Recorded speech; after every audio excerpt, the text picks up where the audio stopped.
Welcome back, everybody. So it's been a while since I've done any videos here at the shop, and I'm asked frequently about the resurface of the Reactagloss Storm finish.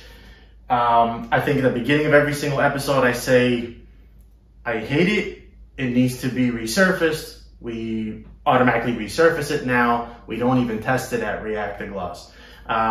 Reactagloss, I think, is meant really for more shelf appeal at this point. Not a ball that we've typically been able to, or not a finish we've been typically able to test straight out of the box.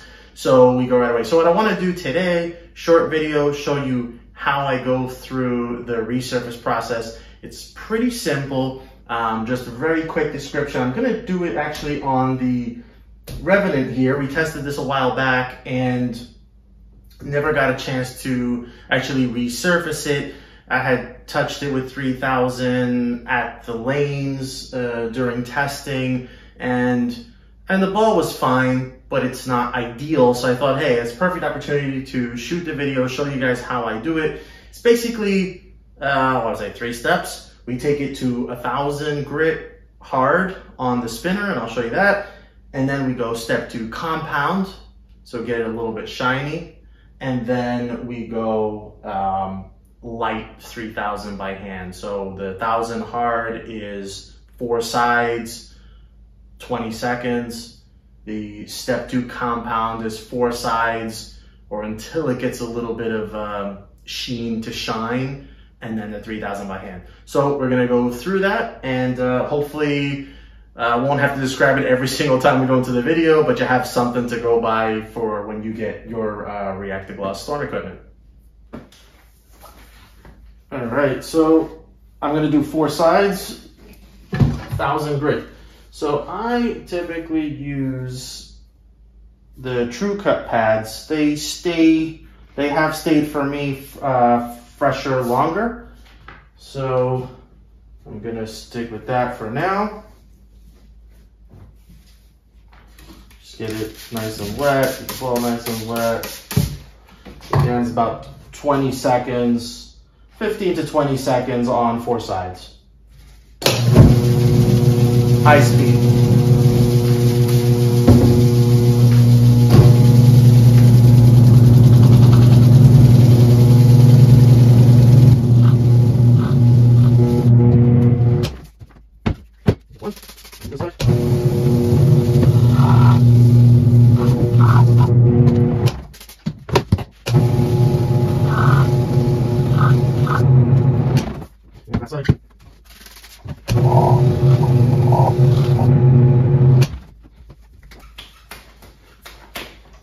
All right, so that's 1000 on the spinner. So again, just to remind you, to give you an idea of the 4 sides, so I basically split it into hemispheres. I mean, people probably have different ways of doing it. It's easier if there's no holes in it, but what I do is basically lay the ball this way on the hemisphere where the fingers are.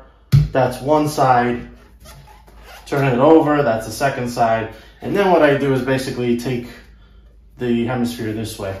On top, that's side 3, and the bottom with the basically the thumb up, side 4. All right, so that's the 1000 grit. Now the messy part is the step 2 compound.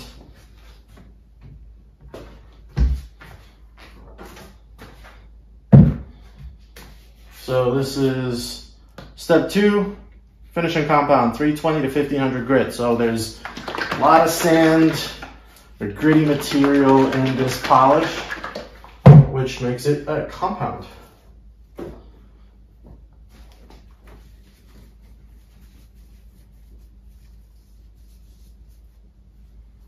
So what I like to do is get this nice and damp.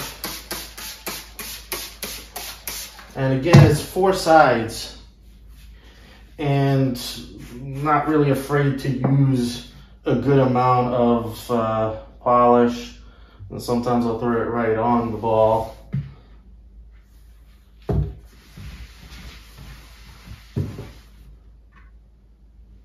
And this is a newer towel for this, so it's soaking in. This is about 30 seconds. dig into it on the spinner.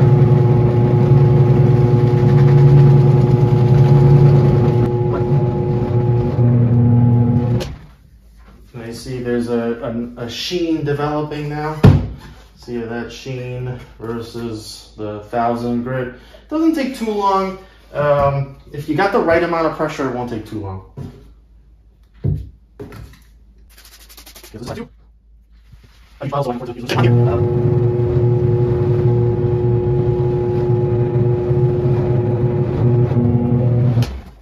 That's it on the video that's got a much bigger sheen. You can kind of see the in-between, right? But we haven't hit that yet, and that's why you kind of do it on 4 sides. And the third and fourth side don't usually take a ton because you've kind of hit most of the ball already. And again, I just kind of start to see that sheen. I don't really want it marble.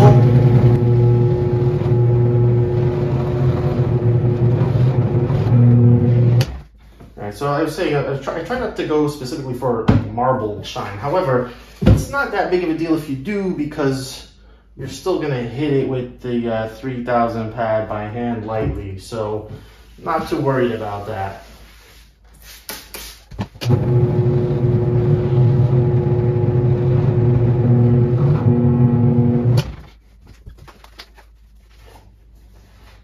A little bit of that sandy residue. One thing I'll say is when you're working with compound, it's always pretty sandy, you know? So I try to get some of that off.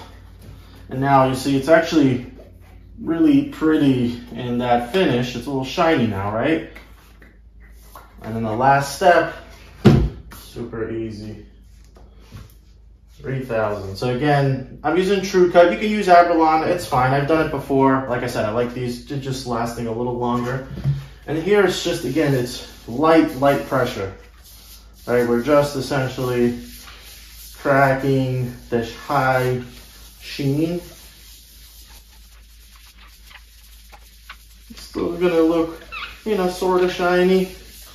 But when you look really close, you get those swirl marks, basically, is what I'm looking for. So like people who do work on cars, you know what I mean. And if you can see it, hopefully the light allows you to see it there. You get a little bit of swirl mark, and that's it. Not the not the funnest thing to do, but fairly straightforward.